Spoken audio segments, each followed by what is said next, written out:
Olá pessoal, eu sou a professora Thalita, professora de língua portuguesa.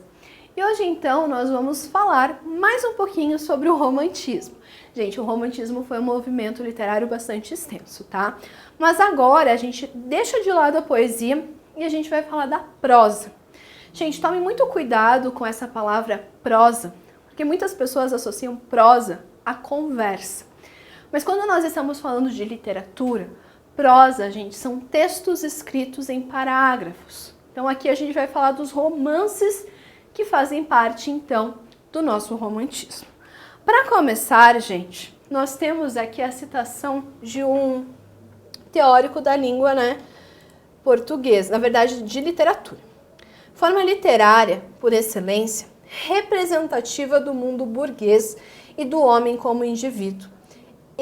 Entidade autônoma, realidade singular perante o mundo e a sociedade.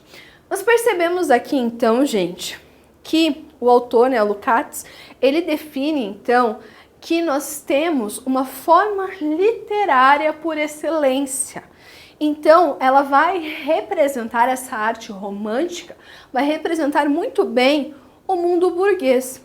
E o homem também, gente, como indivíduo, e não mais um homem, um ser dentro de uma sociedade, mas sim ele como indivíduo, como se ele tivesse autonomia e ele tem uma realidade própria, sua diante do mundo e da sociedade.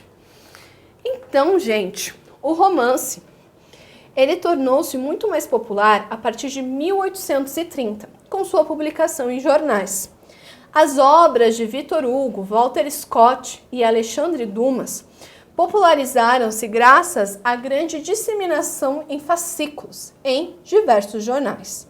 Eram os folhetins que começavam a fazer parte dos hábitos culturais da classe média brasileira. Então, gente, inicialmente, os romances eles não eram publicados da forma que nós conhecemos hoje, em livros. Lembrando que anteriormente eu já trabalhei com vocês também essa parte do significado da palavra romance. Então, gente, nós temos o Victor Hugo, que escreveu, por exemplo, Os Miseráveis, um dos grandes clássicos da literatura mundial. Ele, gente, vai ser um dos autores, assim como Alexandre Dumas, dos Três Mosqueteiros. Eles vão produzir, então, livros, gente, não no formato de livros, mas de pequenas histórias que vão sendo publicadas pouco a pouco em jornais. A esse tipo específico de literatura, nós damos o nome de folhetins, que é algo bastante comum a gente ver aqui no nosso romantismo. No nosso romantismo não, desculpa, no romantismo de modo geral.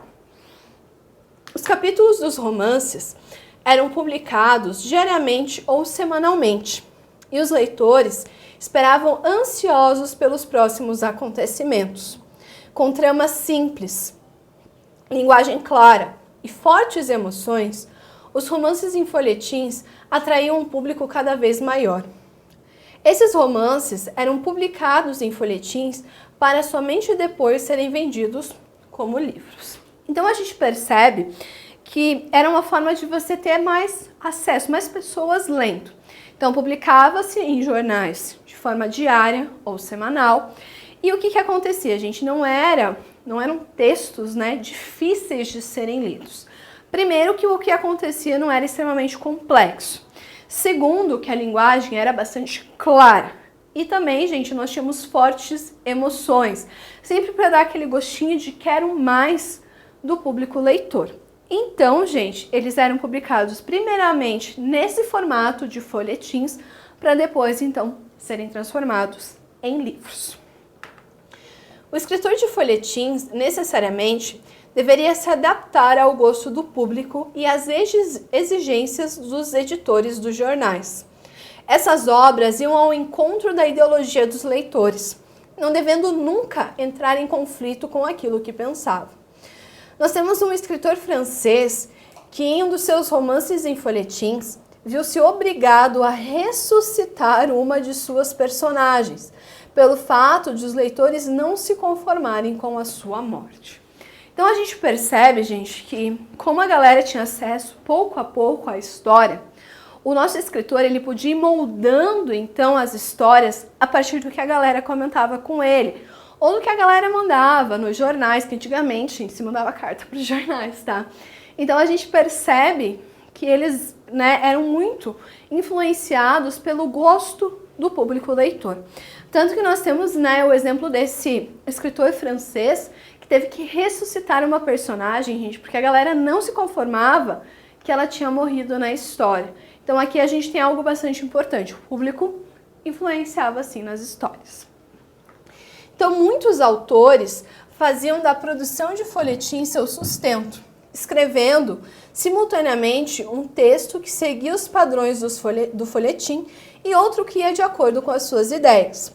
Para ganhar dinheiro, o grande escritor Dostoiévski tinha uma produção estética independente. Então assim, gente, para que fizesse sucesso, eles seguiam o que o público queria. Beleza? Mas ainda assim, eles produziam esse mesmo texto de acordo com o que eles queriam, dando então esses encaminhamentos que eles achavam necessários. E agora, gente, vamos entender qual que é a estrutura desse romance romântico.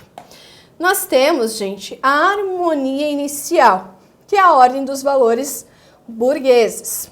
Depois, nós temos a desarmonia, que é a crise dos valores burgueses. Nisso, na sequência, nós temos um evento inesperado. E a harmonia final, reestabelecimento dos valores burgueses da ordem patriarcal. Então a gente percebe que tudo está muito bem, mas tem alguma coisa que acontece e com isso a gente tem esse evento inesperado, mas que depois tudo acaba muito bem. Lembrando, gente, que aqui nós temos uma sociedade extremamente marcada por ser patriarcal, tá? Então isso também é importante de se lembrar quando nós falamos de romantismo. Então qual que é a estrutura? Tudo se encontra de acordo com os valores burgueses e patriarcais da sociedade. Logo após, por alguma razão, ocorre o desequilíbrio, a desestabilização, a desarmonia desses valores. É nesse momento de conflito que o escritor prende a atenção do seu público, mantendo os dramas que estão em curso de acordo com as reações positivas ou não dos leitores. Então, gente, essa situação de quebra, ela também tem que ser muito bem trabalhada. O escritor, ele não poderia trazer algo que deixasse o público sem vontade de ler. Então, ele tinha que instigar o seu público. E, após conseguir aproveitar ao máximo tais reações, é chegada a hora de pôr um fechamento à história, para que outra, na semana seguinte, torne-se o mais novo sucesso do público. Para dar fim ao enredo, o escritor, seguindo sempre o gosto dos leitores e as exigências dos editores, restabelece os valores da sociedade burguesa. Os conflitos se acabam, os dramas se extinguem, tudo volta ao normal. O final é invariavelmente feliz. Então, gente, acontece alguma coisa, mas para seguir o que o público estava acostumado e também o que o público gostava, os escritores sempre davam uma solução para aquilo. Por quê? Eles precisavam restabelecer os valores burgueses. Então, gente, por isso que o final, ele precisa necessariamente ser feliz. Ou seja, gente, lembra que nós comentamos antes a idealização? O final feliz é também uma forma de idealização. Muitas vezes, devido ao desenrolar da história, não havia mais possibilidade de o escritor conseguir solucionar os problemas desestabilizadores da ordem burguesa com recursos já existentes no enredo que estava sendo cotado. Quando isso ocorria, fazia-se necessária a aplicação de um último recurso, uma solução completamente inverossímil, por vezes ridícula, mas que servia para estabelecer o equilíbrio novamente e satisfazer àqueles que liam. Então, gente, por vezes, o escritor, não tem mais o que fazer. Então ele cria, gente, uma situação fantasiosa e resolve tudo isso. Igual, por exemplo, a guria ser ressuscitada. É um exemplo, gente, disso justamente porque eu preciso organizar a casa novamente. Também, gente, todo romance romântico apresenta um herói, entenda-se, protagonista. Ele está em constante conflito com a comunidade, com o meio social em que vive. É por meio do romance que o escritor faz uma interpretação da sociedade que tematiza. No caso do romance romântico, temos uma interpretação feita a partir da construção de um romance que mistura sonho e documentário. Então, gente, uma figura que é essencial quando eu estou falando do romance romântico é a presença de um herói. Esse herói, gente, não é um herói igual vocês estão acostumados a ver em filmes. Mas sim, gente, é um herói que é o protagonista dessa história. Ele está em conflito com o meio em que ele vive.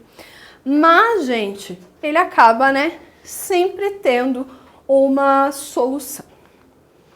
E o enredo do romance romântico, pelo fato de nele se encontrar a idealização, seja de personagens, seja de situações, não é verossímil. Estamos diante de uma literatura que visa a acessibilidade e a facilitação do entendimento. Então aqui, gente, nós percebemos que os escritores, eles não estão preocupados com essa verossimilhança. Eles não estão. Eles estão simplesmente preocupados em escreverem as suas histórias. Bom, gente, espero ter ajudado vocês em mais uma aula de língua portuguesa. Até a próxima!